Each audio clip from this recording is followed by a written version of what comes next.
நான் ஒரு விஷயம் கேள்விப்பட்டேன். இப்போ இந்த நீட்டு, ஜேஇஇ அதெல்லாம் என்ட்ரன்ஸ் வைக்கிறாங்க இல்லையா?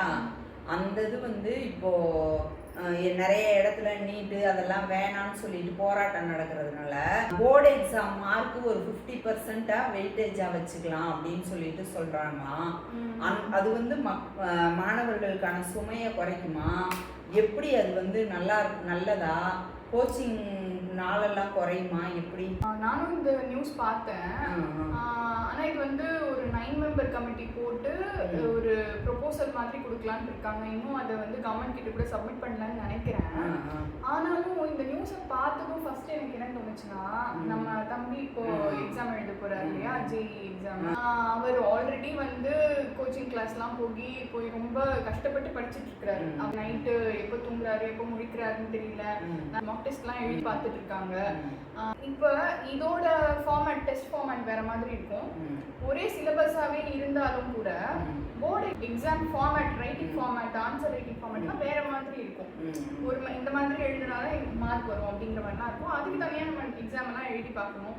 ஆல்ரெடி போர்டு எக்ஸாம் எழுதினாலும் கோச்சிங்க்கு தான், இந்த நீட்டுக்கோ ஜேஇக்கோ தான் வந்து நிறைய அவங்க டைம் ஸ்பெண்ட் பண்ணி படிச்சுட்டு இருக்காங்க இப்போதைக்கு. இப்போ போர்டு எக்ஸாமுக்கு நீங்கள் 50% அப்படின்னு சொன்னால் அதுக்கும் வந்து பசங்க சேர்த்து வந்து எஃபர்ட் போடுற மாதிரி இருக்கும். எனக்கு இதெல்லாம் பார்க்கும்போது சரி நம்ம தம்பியை நம்ம வந்து படிக்க வச்சிடலாம் அப்படின்னு தோணுது. கொஞ்ச நாளைக்கு முன்னாடி ஒரு நான் ஷோ பார்த்தேன். அதுல என்னன்னா நீட் படிக்கிறாங்க, நீட்டுக்கு வந்து டாக்டரிங் பண்ணி படிச்சுட்டு இருக்காங்க பசங்க. போதுமான மார்க் கிடைக்கல. அந்த பசங்களோட பின்னணிலாம் பார்த்தா அவங்க அம்மா அப்பா இளநீ வெட்டுறவங்களா இருக்காங்க, கூலி வேலைக்கு போறவங்க, இந்த செங்கல் சூளையில வேலை செய்யறவங்க, அந்த மாதிரிலாம் இருக்காங்க. அவங்கலாம் அந்த குழந்தைங்க என்ன சொல்றாங்க, நான் இன்னும் ஒரு வருஷம் போர்டு எக்ஸாம்ல நல்ல மார்க் வந்தவங்க. ஆமா, போர்டு எக்ஸாம்ல அவங்க வந்து நான் இன்னும் ஒரு வருஷம் பிரேக் எடுக்கிறேன் அப்படிங்கிறாங்க.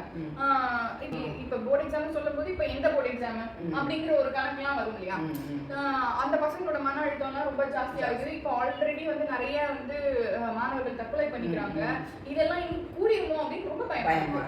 ஆமா, சரி, இந்த மாதிரிலாம் இருக்கும்போது என்ன தோணுதுன்னா, இப்ப நம்ம தமிழ்நாடுலாம் ஆல்ரெடி வந்து மெடிக்கல் டூரிசம்ல டாப்பா இருக்கு. கொஞ்ச நாளைக்கு முன்னாடி வரைக்கும் நம்ம வந்து நம்மளோட இந்த ஸ்டேட் போர்டு எக்ஸாமோட மார்க்கின் அடிப்படையில தான் வந்து எம்பிபிஎஸ் எல்லாம் சேர்த்துட்டு இருந்தாங்க.